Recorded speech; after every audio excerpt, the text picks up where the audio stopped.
Shocking? No Eala, no crowd?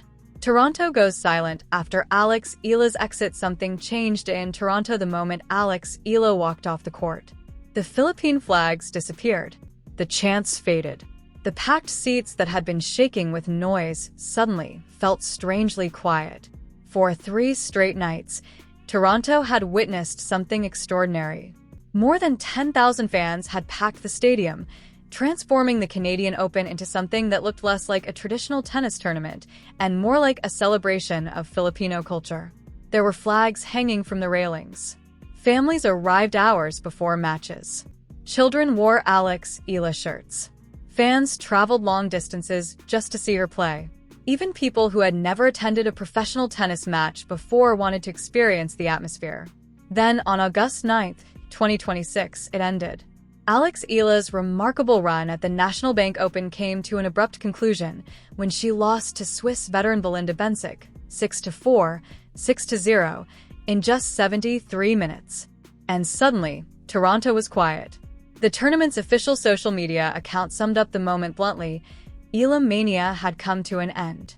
But the bigger question wasn't simply whether Alex Eala had lost. The bigger question was what happened to the tournament after she left. Because for several days, it had become increasingly difficult to separate Alex Eala from the atmosphere surrounding the Canadian Open. She wasn't just another player in the draw. She had become the center of the event. And when the center disappeared, the difference was impossible to ignore. Just days earlier, Toronto had been transformed into what many fans described as Little Manila. Philippine flags filled the stadium. The famous "Let's go, Alex" chants echoed throughout the venue. Fans arrived wearing custom shirts, carrying signs, waving flags, and recording every moment on their phones. One supporter even showed up in an inflatable dinosaur costume, turning the players' entrance into an unforgettable celebration. It was joyful, it was loud, and it was unlike anything the tournament had experienced before. Now, compare that with what happened after Eala's elimination. The same stadium that had once sounded like a national celebration suddenly felt dramatically different. Bencic even acknowledged the unusual situation during her on-court interview. "I know most of you guys were cheering for Alex," she told the crowd, before thanking them for creating such a memorable atmosphere. It was a gracious response, but it also revealed something fascinating. Even the player who defeated Eala understood that the crowd had been there primarily because of her opponent. And that may be the most remarkable part of the entire story, because the National Bank Open already had plenty of reasons to attract attention. 9 of the world's top 10 singles players were competing. The tournament was already an important event on the tennis calendar. It was already attracting major crowds. It was already expected to make a significant economic contribution to Ontario and Canada. This wasn't a struggling tournament searching for relevance. And yet Alex Eala changed the equation. According to tournament director Carl Hale, Eala's first-round popularity created such overwhelming ticket demand that organizers had to move her onto the main stadium court. Her original grandstand court held roughly 2,800 spectators, but the demand surrounding her matches was far greater. Hale explained that Eala's match could generate thousands of additional ticket sales, making the larger stadium necessary. Then came the Wednesday night session. More than 10,000 seats disappeared in roughly 30 minutes. Think about that. A 21-year-old player from the Philippines, ranked outside the world's elite top 5, was generating the kind of demand normally associated with the biggest names in tennis. And according to Hale, approximately 3,100 tickets were sold almost immediately after Eala's Wednesday match was confirmed. The tournament's ticket office reportedly experienced overwhelming demand. Fans weren't simply buying tickets because they wanted to watch tennis. They wanted to watch Alex Eala. That distinction matters, because it suggests that Eala was attracting an audience beyond the traditional tennis fanbase. Families came, children came, people who had never attended a professional tennis match came. And many of them were there because they felt personally connected to Eala. She wasn't simply an athlete competing in Toronto. For a huge Filipino-Canadian community, she represented something much larger. The Greater Toronto Area is home to hundreds of thousands of people with Filipino heritage. And when Eala arrived, that community had an opportunity to see one of their own competing on one of the biggest stages in the sport. They responded immediately. The result was extraordinary. The stadium became a cultural gathering place. The tournament became a celebration. And tennis became the medium connecting an entire community.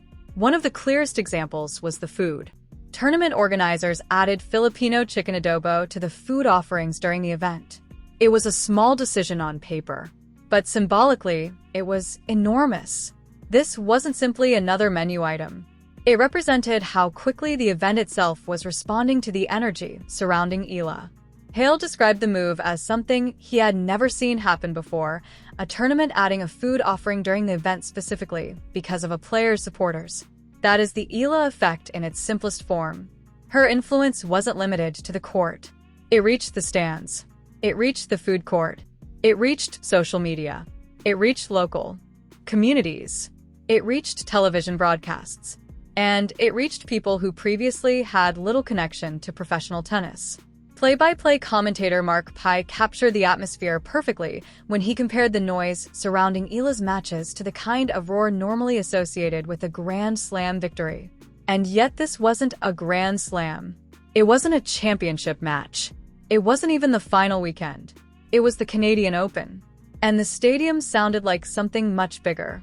That is why Eala's elimination was so significant. Because when she lost, the tournament didn't just lose a player. It lost the story that had captured everyone's attention. It lost the emotional connection that had been building between Eala and the fans. And suddenly, the contrast became impossible to ignore. Before her exit, Philippine flags were everywhere. After her exit, they were folded away. Before her exit, fans were arriving early and staying late. After her exit, the excitement surrounding the stadium changed. Before her exit, every Eala match felt like an event within the event.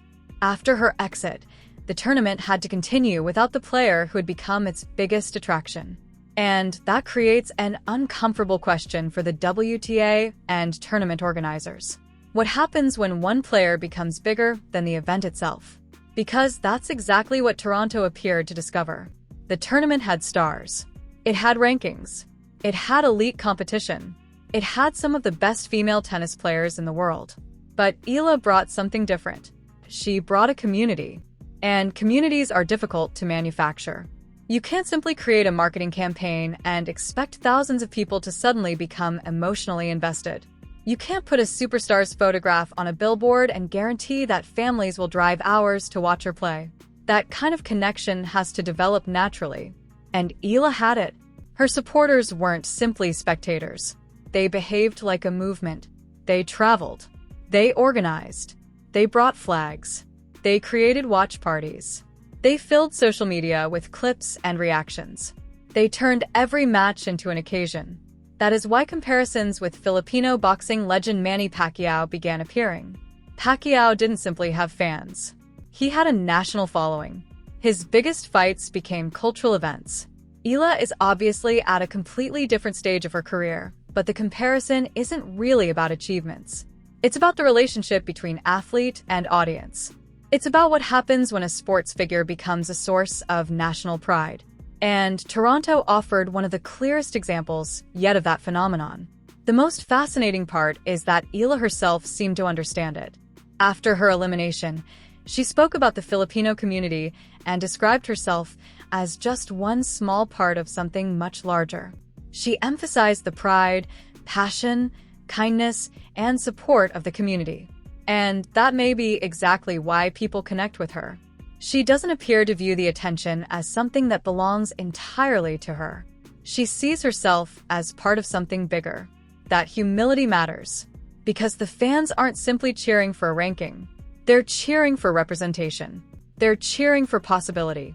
They're cheering for someone who looks like them, comes from their culture, and is competing at the highest level of international tennis. That connection explains why the atmosphere in Toronto became so powerful. But then came Belinda Bencic. And suddenly, everything changed. Bencic entered the match as the 12th seed and a former Olympic champion. She had the experience. She had the ranking. And she had the game required to disrupt Eala's momentum. Eala had already built a remarkable winning streak. She arrived in Toronto after an extraordinary run in Washington. She had defeated elite opponents and captured her first WTA title. She had demonstrated that she could handle pressure. She had proven she could win difficult matches. But eventually, every run meets resistance. Against Bensik, Eala couldn't find the same rhythm. The match ended 6-4, 6-0. The second set was especially brutal. A bagel on the scoreboard. Just 73 minutes. And the celebration that had dominated Toronto for days suddenly stopped. But here's where the story becomes bigger than one loss. Because Eala's defeat exposed something the tennis establishment may not have fully appreciated before. A player doesn't need to be ranked number 1 to become a major attraction. She doesn't need 10 Grand Slam titles. She doesn't even need to be a top 5 player. What she needs is connection. And Eala has created that connection. Tournament directors noticed. Broadcasters noticed. Fans noticed. Other players noticed. And the WTA certainly noticed. Hale had already described Eala as an absolute blessing to tennis and to the tournament. Those words now take on an interesting meaning. Because a player can be a blessing precisely because she brings something the sport desperately needs. New fans. New communities. New energy. New attention. Eala showed what happens when tennis becomes culturally relevant to people who might not otherwise follow it closely. And that could be her most important contribution. Not simply the wins. Not simply the ranking. Not simply the titles. But the audience. A new generation of fans saw themselves represented. Young Filipino athletes watched her compete and imagined themselves doing the same. Families discovered professional tennis. Communities gathered around the sport. And a tournament that might otherwise have been just another stop on the calendar became a memory people talk about for years. That's why the silence after her exit felt so dramatic. It wasn't literally that the tournament had become empty. The Canadian Open remained a major international event. Elite players were still competing. Thousands of fans were still interested. But emotionally, the difference was obvious. The special atmosphere had disappeared. The character of the event had changed. And that is the real lesson. Eala didn't make Toronto important. Toronto was already important. What she did was make it feel different. She gave the event a story that extended beyond tennis. She gave thousands of people a reason to care deeply. And she demonstrated how powerful cultural identity can become when combined with elite athletic performance. There is another fascinating contrast in the story. Bensik, the player who ended Eala's run, is known as an experienced competitor who has occasionally expressed frustration with excessive crowd noise and distractions. Eala, meanwhile, appeared to embrace the roar, the chants, the flags, the emotion, the pressure. That difference made their meeting in Toronto almost symbolic. One player was trying to concentrate inside the noise. The other had become the reason the noise existed. And when Eala lost, the noise disappeared with her. That's not necessarily a criticism of Bensik. It's a reflection of how unusual Eala's relationship with the crowd had become. So now the 10 is establishment has a decision to make. Does it embrace this new phenomenon? Does it recognize that players like Eala can bring entirely new communities into the sport? Does it adjust scheduling and marketing strategies around players who generate this kind of demand? Does it continue experimenting with culturally relevant food, fan experiences, community events, and localized promotion? Or does tennis return to its traditional formula? Elite rankings, established stars, conventional marketing, quiet expectations. The answer could shape the future of the sport. Because tennis has spent years trying to expand its audience. It has talked about accessibility. It has talked about diversity. It has talked about reaching younger generations. And then, almost organically, a 21-year-old Filipino player demonstrated what that expansion can actually look like. She didn't need a massive campaign. She simply walked onto the court. Her community followed.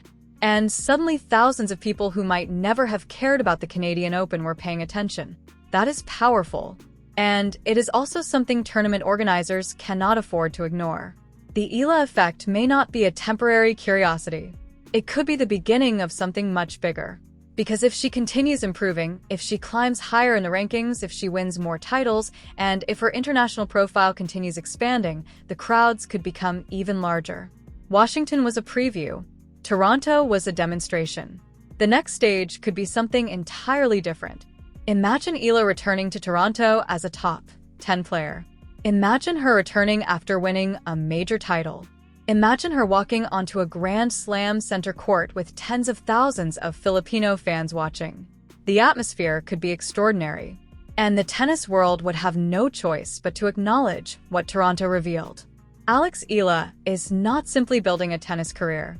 She's building an audience. She's building a community. And she's proving that sporting success can create cultural momentum far beyond the scoreboard. The loss to Bensic will eventually become one line in the record books. 6-4. 6-love. 73 minutes. But the week itself will be remembered for something much larger. The flags. The chants. The sold-out sessions. The adobo. The families. The children. The watch parties. The incredible noise. The feeling that for a few unforgettable days, Toronto belonged to Alex Eala and the people who came to support her. And perhaps that's why the silence afterward felt so strange. The Canadian Open continued. The matches continued. The tournament moved forward. But something had changed. The player who had transformed the atmosphere was gone. And everyone could feel the difference. So perhaps the biggest question isn't whether Toronto will miss Alex Eala. Of course it will. The bigger question is whether the tennis establishment understands what Toronto just demonstrated. A player ranked outside the traditional superstar tier can become the biggest story in the building. A young athlete from the Philippines can turn a North American tennis tournament into a cultural celebration. A community that has often been underrepresented in elite tennis can become one of the loudest and most passionate audiences in the sport. And a single player can prove that the future of tennis may not look exactly like its past. Alex Eala's run ended, but the Eala effect didn't. If anything, Toronto may have been the beginning, because now tournament directors know, the broadcasters know, the players know, and the fans certainly know. When Alex Eala arrives, people show up. They buy tickets. They bring their families. They wave flags. They fill stadiums. They create noise. And they make tennis feel like something bigger than a sport. That's the part the tennis world shouldn't forget. The scoreboard says Eala lost. The numbers say her run ended. But the larger story tells us something very different. She won something far more difficult to measure. She won attention. She won hearts. She created a community. And she showed the world that a 21-year-old Filipino tennis player can walk into one of the biggest tournaments in North America and completely change the atmosphere around it. So yes, Toronto went quiet after Alex Eala left. But maybe that silence isn't the ending. Maybe it's the warning. Because the next time Alex Eala returns, the tennis world will know exactly what to expect. The flags will come back. The chants will return. The tickets will disappear. The cameras will turn toward her. And once again, an ordinary tennis match could become something much bigger. A sporting event. A cultural celebration. A national moment. The Eala effect is real. And Toronto just showed the world exactly how powerful it can be.